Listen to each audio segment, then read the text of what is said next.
So for those of you that don't know me, my name's Kaz Riley. You can tell from my accent, I am not a local. I am a Northern British lass who's very frank speaking, very direct. And I'm talking about sex. So there's the disclaimer right off the bat. If you're uncomfortable about these things, I would suggest you stay, and hopefully you won't be by the end of it. But if you really are, you've been warned. That's all I'm going to say. Okay. So most of you that do know me know that I work with a program called Sexual Freedom Hypnosis. I'm also a certified sex educator as well as a hypnotist. And most of you will associate with working with women.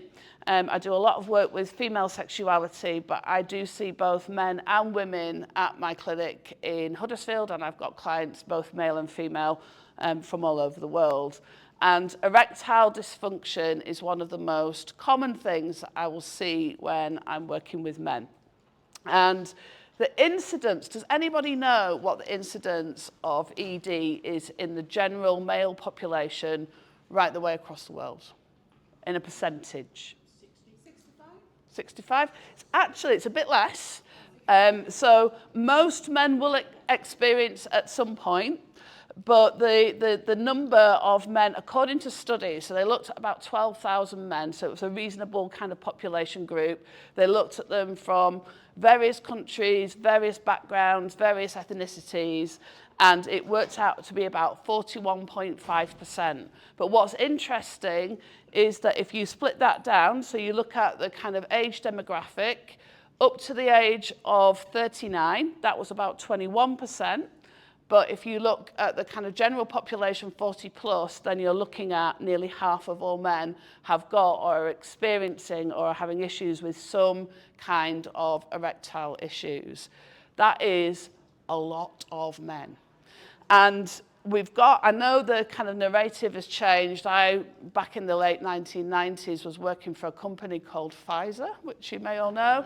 And we launched a blue diamond-shaped pill that was called Viagra. And that changed everything, but it's also caused a lot of problems. And we'll be talking about that as we move through our hour or 50 minutes today. So the other interesting thing about the incidence of erectile dysfunction is that it's on the increase. So even though we're getting better education, we're getting different kinds of medications, there are things that are happening on a societal level that are causing the incidence of erectile dysfunction to increase, especially in that group that are 40 and below. So the men that are 18 to 39 are seeing much higher levels of erectile dysfunction than have ever been before. And there are many kind of reasons as to why we think that may be. So as we move through the next hour, I'm going to talk to you about some of the reasons that is and how, as hypnotists, we can help them overcome them, some of the causes of erectile dysfunction, the way in which we can kind of help our clients, but also understanding what's going on in the minds of a lot of these men that are suffering with erectile dysfunction. And we just think of it often as being a physical thing. You know, the symptom is a physical thing, but the kind of impact of having erectile dysfunction regularly is massive on a person's psyche, because that can impact on a relationship or stop them even seeking one, which is a big problem as well with the younger guys, the 40 and below, there's a much higher incidence of young men that are unmarried, not in relationships, not sexually active than have ever been before. It can impact on things like the ability to have a child. That's a huge thing. And also just on a general self-esteem, our sexuality as adults is very much tied up with who we are. We are sexual beings. It's not something we switch on a Tuesday night when we want to have sex and then switch it off again on a Wednesday morning. It's something that runs through our psyche. It's part of who we are. It is part of being an adult human. And if you've got something that's stopping you functioning the way that you need to, or you want to, or you think you should, that has a massive impact on how you view yourself as a person. And because it's sex, people often don't talk about it. And also, if you think about how the world is showing us what sex looks like, and we'll talk a lot about this, it's not real. And it's very distorted. So we've got, in the age of the internet and YouTube and Pornhub and Instagram, men are being bombarded with really bad messages about what it is to be a man. And this is why I've called this It's Hard to Be a Man, because I think being a young man at the moment must be fucking confusing. I've got 2 young ones of my own where, you know, it's this constant mixed messages. You should do it this way. You should be a guy, but be sensitive. You need to be very careful about how you approach somebody, but you need to make the approach because you're a man. There's this constant barrage of really conflicting information, which makes it difficult. It's confusing. And then that goes into the psyche as well. And, you know, all of these things can have a huge impact on, you know, on a guy's kind of sexual function. It's also worth noting that, you know, that kind of impact, if you like, you know, just runs through all kinds of things. And the causes that kind of come up, I'm just going to have a look at my notes here. So the first things first, anybody that comes to me with erectile dysfunction, the first question I ask them is, anybody know?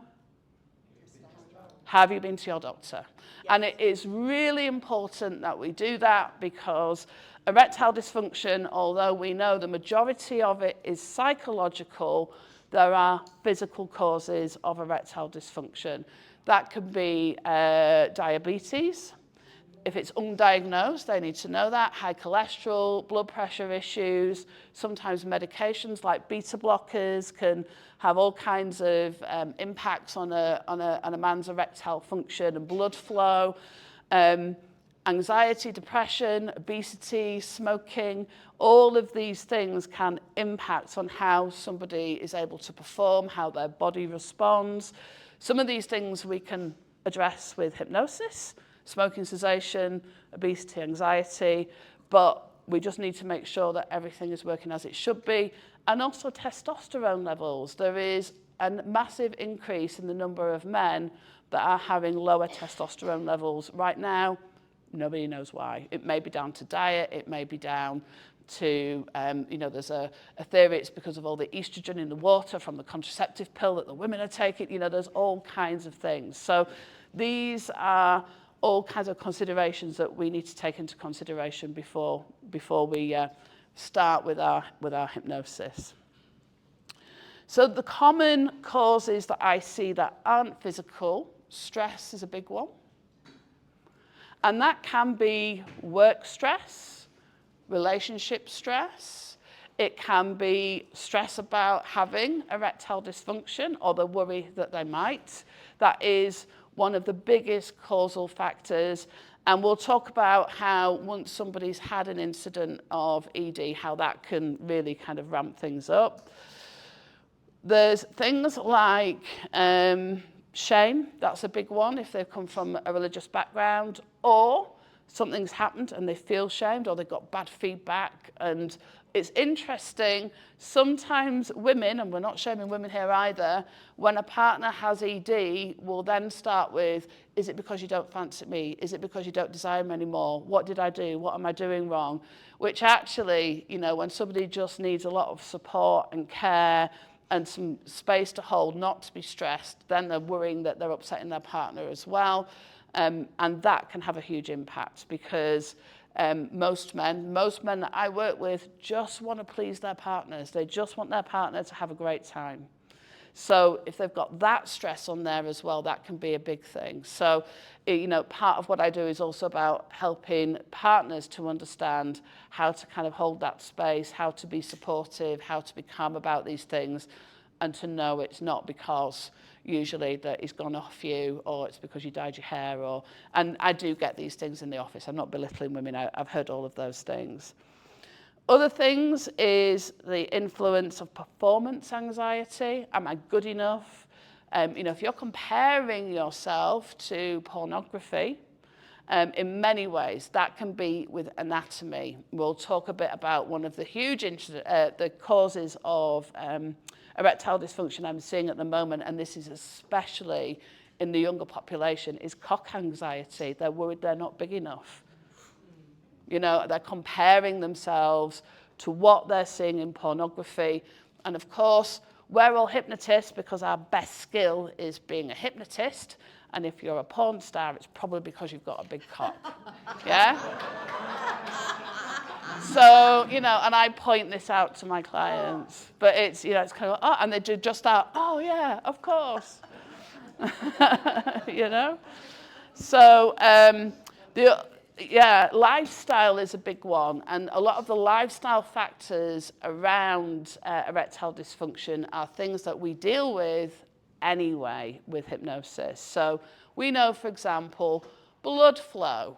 Blood flow is affected by smoking, it can be affected by cholesterol levels, it can be affected by weight. There's lots and lots of kinds of things that will impact on a person's health.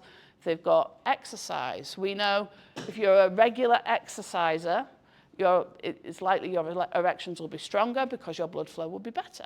You know, it kind of makes sense. So some of these things, and we'll talk about this a bit this afternoon, but some of these things are great motivators for people to make changes in your life. If you have the promise of harder erections and better sex, you're much more likely to go out for that walk or go to the gym and eat the salad rather than the cheeseburger. It's a much bigger motivator than, you know, many things. So even better health, weirdly, because sex is so important to us. Bad feedback, if something has happened, and this is really common, just once, and either they got bad feedback from somebody, and like, oh my God, that's never happened before, what's wrong with you, or whatever that might be, or something happened and the person was lovely, and I see this more actually, and then they do this. Well, what if that happens again? Shit. What if that happens again? And then there's a whole cascade of things that will happen, which we'll go through, that's where we need to really break that pattern. And I would say, for the majority of men that I work with, it's the what if. What if it happens? What will I do? This night's going to be ruined. This experience will be shit. She's going to think I'm a loser. And when we look into the things when we look at the studies, what men and women fear the most when it comes to sex, for women, I think men are bigger than us, generally stronger than us, with the way that we have been conditioned by society is that sex is dangerous, something bad might happen. So we worry that something bad might happen to our safety. For men, and this is general terms, for men, it's that they will be humiliated or laughed at.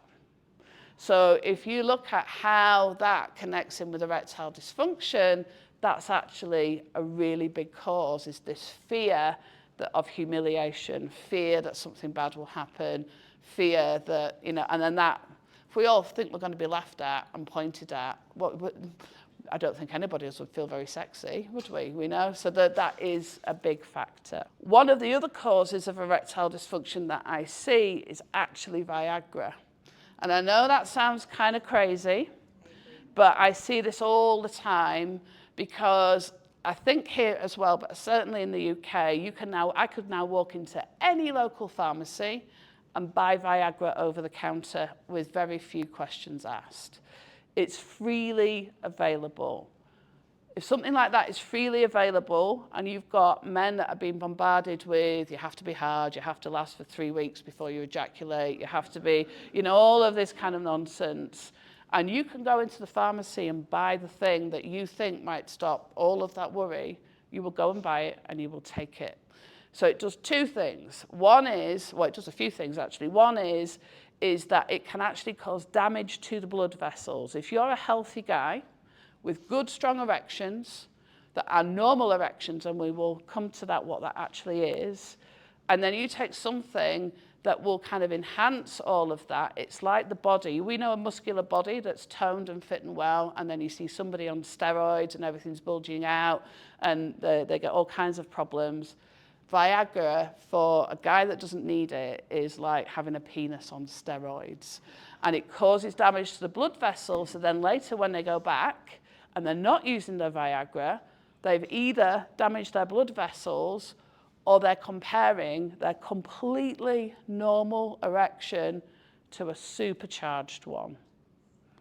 And then suddenly what is normal, what is perfectly and more than adequate, what is wonderful and probably very inviting for a partner, suddenly becomes not good enough, and it's because it's compared to something that's not real. Any medication that is used for erectile dysfunction when it is not needed. When it is needed, if you've got a blood flow issue, if you've got somebody that's long-term type 2 diabetic, somebody that's maybe had issues with beta blockers, you know, it's an amazing and wonderful thing. They did all the studies for Viagra in Wales, and believe it or not, yeah, in Wales? Wales. Okay, I'm sorry.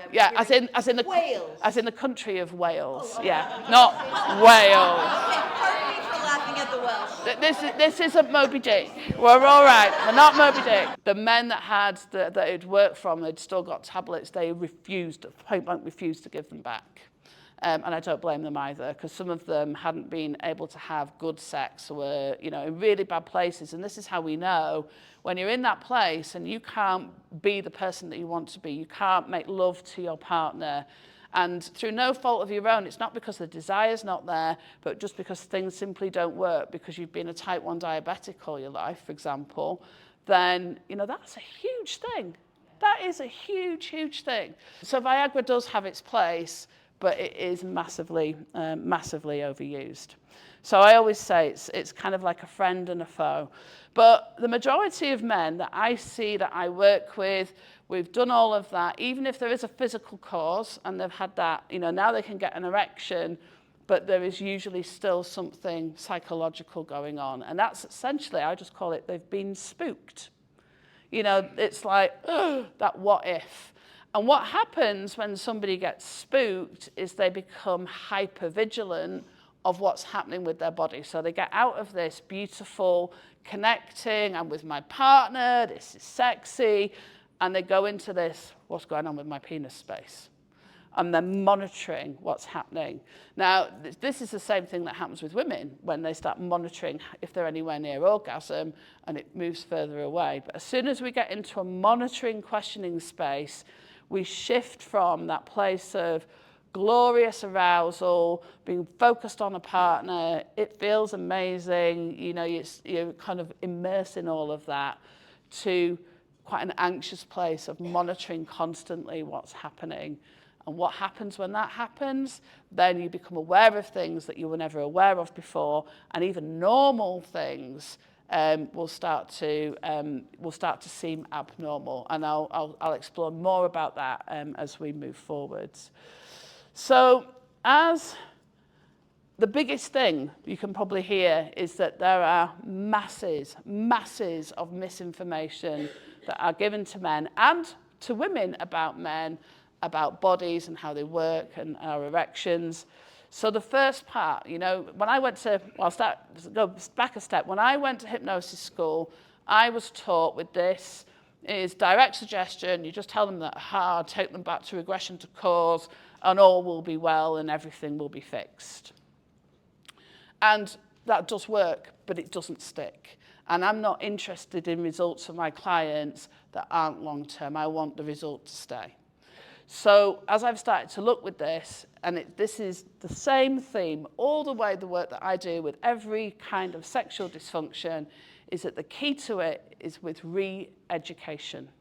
Because if people have got crap information, then that's the program that they're working for. Now, we've seen the past few days what happens when we get a glitch, you know, a bug in a program, and bloody hell, like the whole world came crashing down. There's people that still aren't here because they can't catch a flight. People couldn't get checked in here.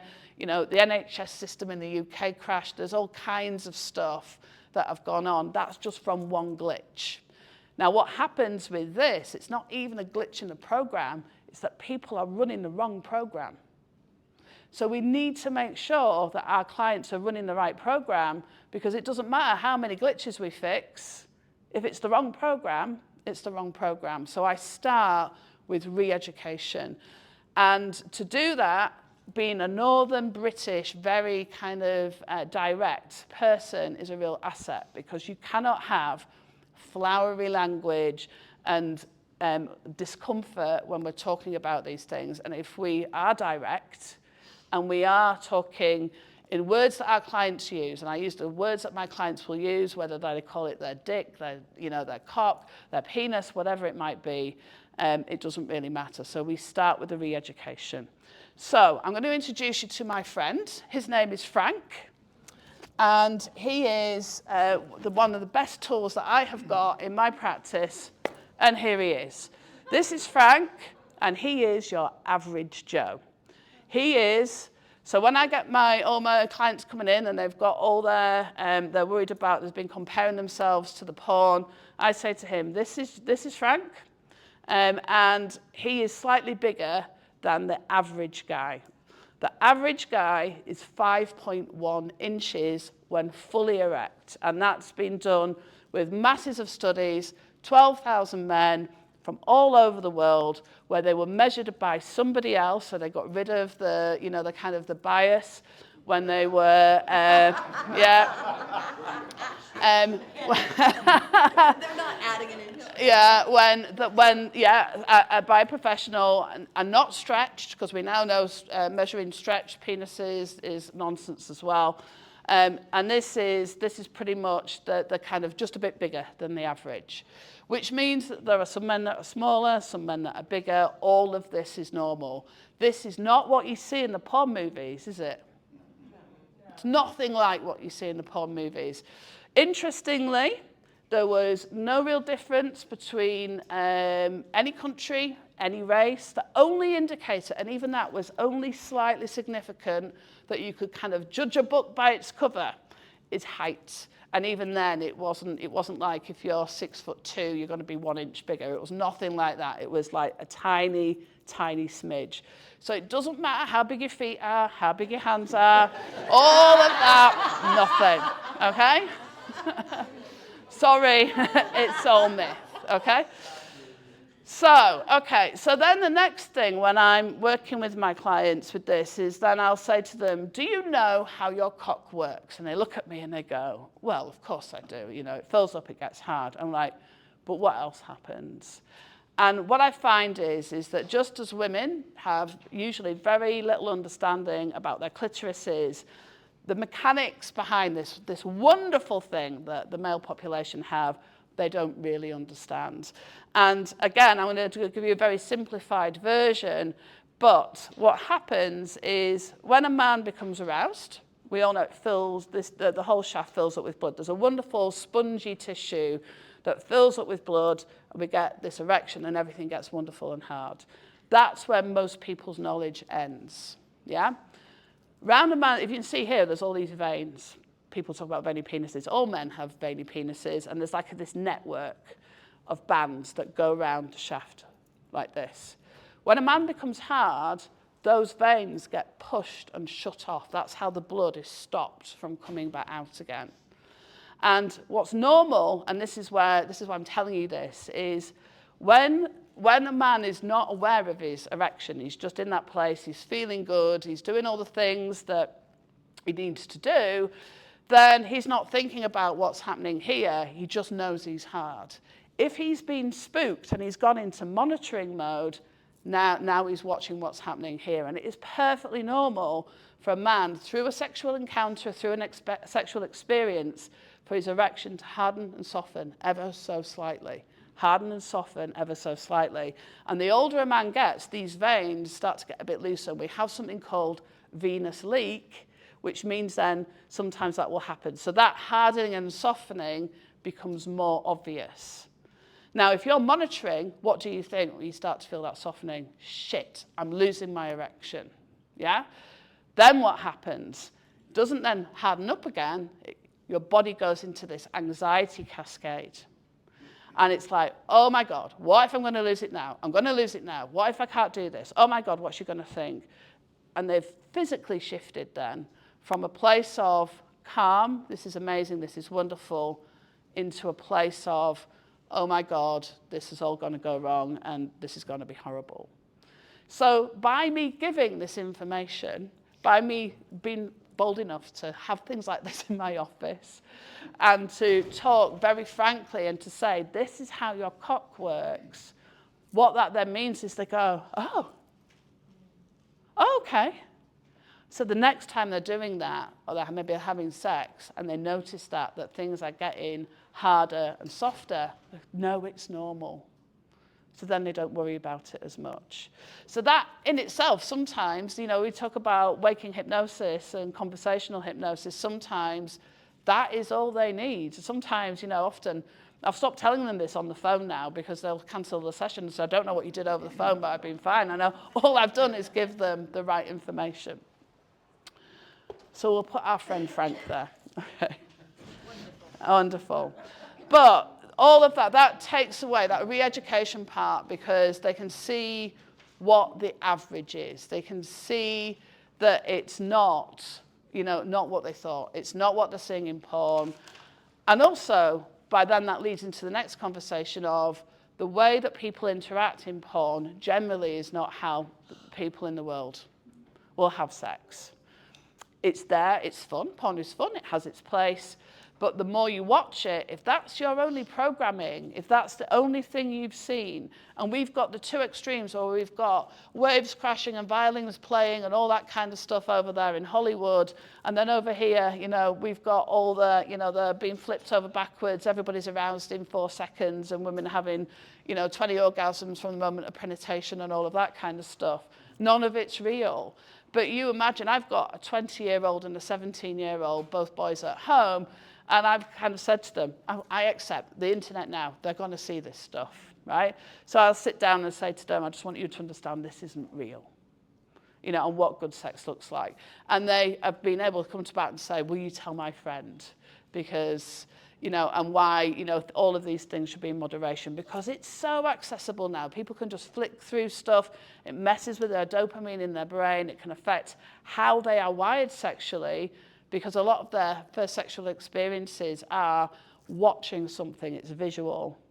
It's not internalized. And this is the other problem because when you're wanting to be with somebody, the feelings are very internalized. It's about a connection. It's not about in this voyeuristic state that's firing off dopamine, which is always usually about novelty, because people tend not to watch the same thing over and over again. That's one of the things I do recommend to my clients, actually, that have ED. One is try not to use porn for a good while, but if you need to, use the same thing over and over again. Don't go for all the different, because we know that the dopamine can have real issues because it then becomes attached to novelty whilst you're getting over it. We do know that most men, if it's a porn-induced ED, if they just stop using porn for 3 months, their erections will probably come back by themselves anyway. There's lots of research that looks at that now. Okay, so part of that re-education and how erections work, I also talk to them about what I call now the fight, flight, flaccid response. So we have the fight, flight response. But if we think about if we're in that place of anxiety and we go into fight, flight, the blood, very simple terms, rushes from gut, our genitals, whizzing down to our hands and our feet, and we're ready to fight or flight. And then what happens is obviously it's come from the genitals, so then you get the flaccid. So I joke a lot with my clients and talk about the fight, flight, flaccid response.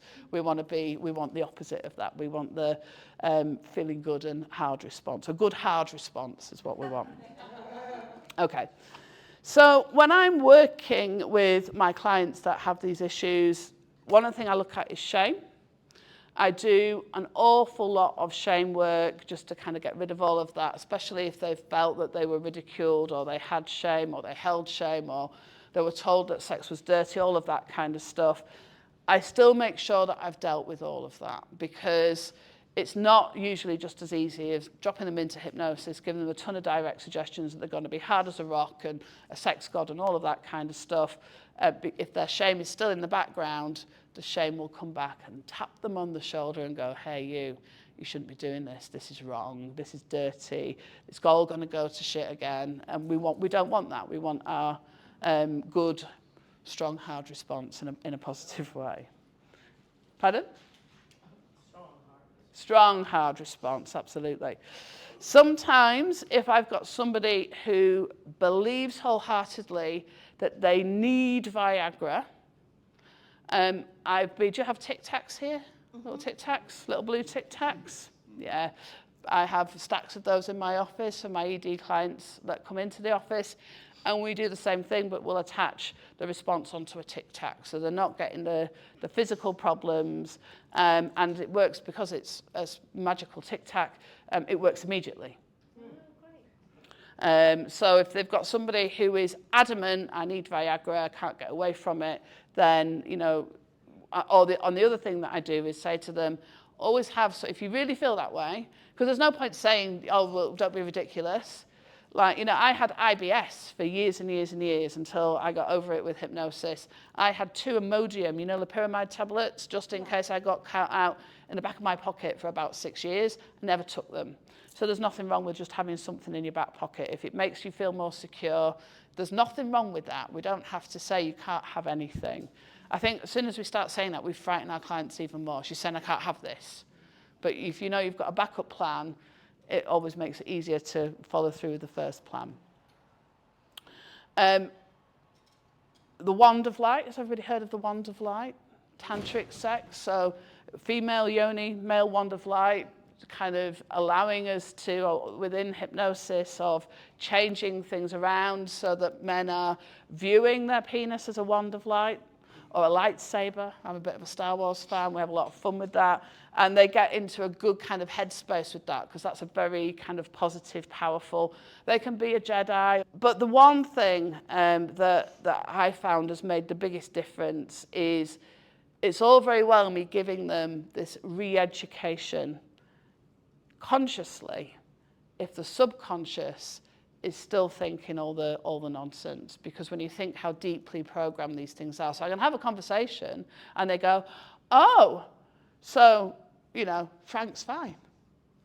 Or, oh, yes, okay, so this is how my body will work, or this would impact my erections, or this is normal.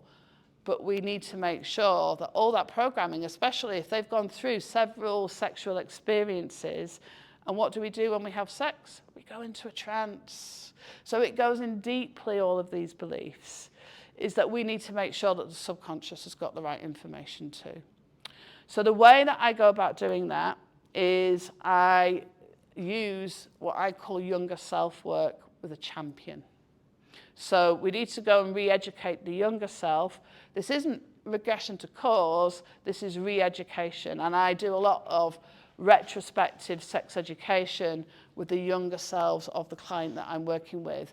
And I've found this to be a really, really powerful tool, because then they have that education, in their minds when they were younger. So they can reframe many of their sexual experiences that they had framed as being negative into being either normal or positive or just something you can let go and forget about.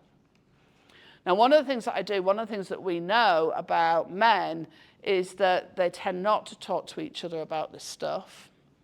But when they do, it's a big relief. So rather than just having and going to the younger self, we get to the future self first. And I use this phrase when we go and meet the future self. And this has been, we have tears and relief. And this is probably the most powerful, or one of the most powerful phrases that I use within my practice, where I have the client, their future self, and they invite the future self in, and the future self is happy, delighted, overwhelmed to see the client in their present state. And then I say this, in fact, close your eyes, because this is good for everybody. This is just a general term, and listen to how this makes you feel. And just imagine that your future self comes over to you with his arms or her arms open wide. And he comes up to you and he takes you and he reaches up and he cups his face in your hands and he says, I am so, so proud of you. I am so proud of you that you had the courage that you had the courage to seek the help that we needed that allow me to have the sex life I have today. I am so grateful to you that you took those steps. And let me tell you something, this was easier than you ever imagined it could be. And that one phrase then allows that client, one, to see that things can be different, but also to feel that this, where he's at right now, what he's doing right now, is something to be really proud of. Not ashamed of, not to hide, but he will move through. And that he can then go back with that future self as we go and talk to these younger versions of him, which sometimes there's abuse in there, sometimes it's a bit of misinformation, sometimes something happened, sometimes somebody made fun of him, you know, sometimes it's not even related to sex, you know, it can be a million different things. But we can take that pride back, that feeling of having that really steady big brother. And I'll say, you know, and he's now putting his arm around your shoulder, and we'll go back and talk to these younger versions of you. And then we give those younger versions the re-education or the education they should have had in the first place. And it's massively powerful. And then we go to all the direct suggestion. And then we go to running all the positive scenarios of feeling strong and hard and putting the anchors in and all the cool stuff that, you know, that we do as hypnotists. But without that re-education piece, without that massive kind of change of this isn't a bad thing. This is something that happens to most men. It's something that I can get over. It's something, you know, my erections and the way that they are completely normal. That there is this change in my body and that, you know, and sometimes these things will happen. It's okay. Once we get that change and this idea that they don't have to be like stallions and it's not about performance. It's about being wonderfully present with their partner and connecting deeply and getting lost in that journey. I always say, if you've heard me speak, I always talk about this isn't, you know, men and women with sexual dysfunction, they feel like stressed out commuters on a train, trying desperately, desperately hard to get to a meeting that they're running late for or they're worried that they're going to miss.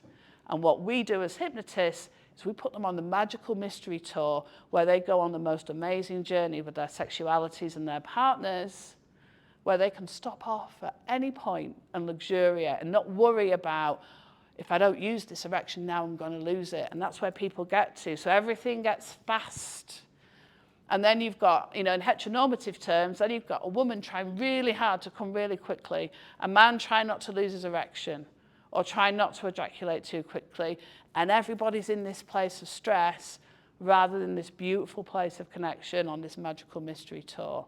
So we're shifting everything back. We do take the focus away from penetration, and therefore we take the focus away from erection by allowing people to focus in on the connective part of where and what they're doing. Is that all kind of making sense? Has anybody had a, oh my God, yes, yeah? And the work that we do then, yeah?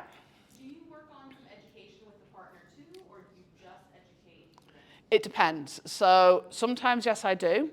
If the partner is one of the parts of the issue, and sometimes it is, you know, if you're, oh my God, you just don't love me anymore, or, you know, all of that. I do hear that from partners. Then I'll come and have that conversation with a pair of them, or more of them sometimes. Sometimes there's more than two. But other times I will get sometimes I will, or often I will try and empower the man to have that conversation with their partner. But it is, because, you know, why it's an interesting one how people can react to this or be quite harsh. And groups of women, I remember I'm a woman and I'm guilty of this myself sometimes, are known for, you know, finding things hilarious talking about these things. And we forget sometimes that actually, you know, we all like to have a giggle. Yes, we should all have fun in life. But sometimes we just need to be wary of that is just having a giggle. And it's not always about, you know, we've got to remember how these men feel. And we've got to remember as well that men are brought up to believe that, you know, they should be very sexual, ready to go at a moment's notice, all of this kind of nonsense.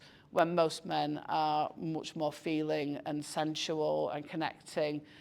They've just been told that they shouldn't be, whereas we've been told that we're not sexual. It's been a big fucking mess, hasn't it, the way that all this has been done. So, and then direct suggestions, are great. And of course, blood flow responds beautifully to direct suggestion, whether we're trying to shut it down or we're trying to make it go somewhere. So just that suggestion that you've got a great blood flow to the penis. And this is true. When I was training many years ago, I remember I had a great mentor, and one of my teachers was called Anna Saforian. She was a neurologist at the London College of Clinical Hypnosis and worked at many hospitals in London.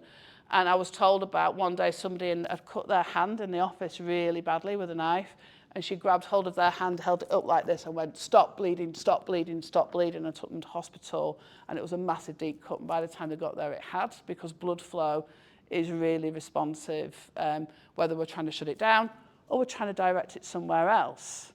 So, and you can have that visualization of good blood flow. So if you've even got somebody who has got some issues, vascular problems, maybe because they've got diabetes, you can enhance their erections. You might not be able to get it to where they don't need anything, but you can get that blood flow to go where you want it to, just as, because we know how blood flow is so responsive to our mind, because it does that immediately. We go into fight-flight response. It just immediately shifts and moves things around. All right, so have we got about 5 minutes, Pamela, am I right in thinking? So any questions? I should also say that, this is different from the work that I do with people where they've had an accident and their erectile function is completely lost. Then we're looking at creating, sometimes we're putting sexual feelings in different parts of the bodies. That's where the amazing work of the hypnotic orgasm comes in, where people can have triggers and all kinds of wonderful things. So, it's different, but, this is part of the same work